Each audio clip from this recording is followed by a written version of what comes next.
A South Huntsville landlord is now calling on the housing authority to fix up 3 of their buildings that they say have been left abandoned for years now. WAAY 31's Georgia Clark joins us in the studio now after speaking with him and some neighbors in the area. And Georgia, what kind of condition are the units in?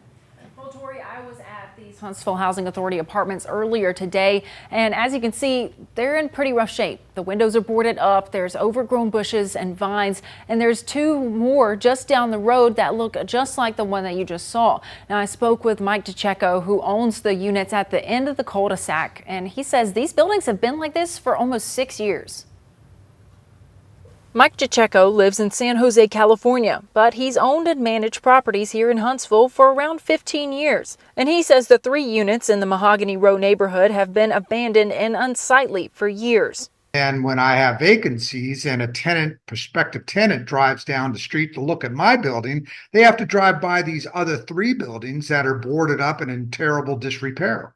DeCecco says it's costing him money and business potential, and he's asked the housing authority who owns the buildings to fix them up or sell them to help bring more housing to the community. Mahogany Row has very good schools, so the tenants would benefit probably by being in these buildings and going to the local Weatherly Elementary School.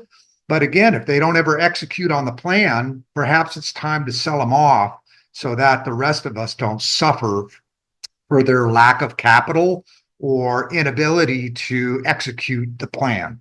I also spoke with Tara McClam, who lives in a unit just around the corner on Mahogany Row, and she says it's not just the unsightliness of the units that's the issue. I have complained just about my neighboring apartment being empty and I guess squatters coming in at night and just rummaging.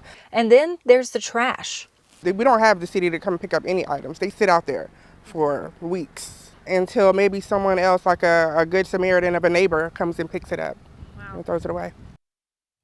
Now, Tori, I've reached out to the Huntsville Housing Authority multiple times to get a response on this community's concerns, but I've yet to hear back from them. All right, we'll keep checking on you to see where this story goes. Thanks so much for your report. All right, thanks.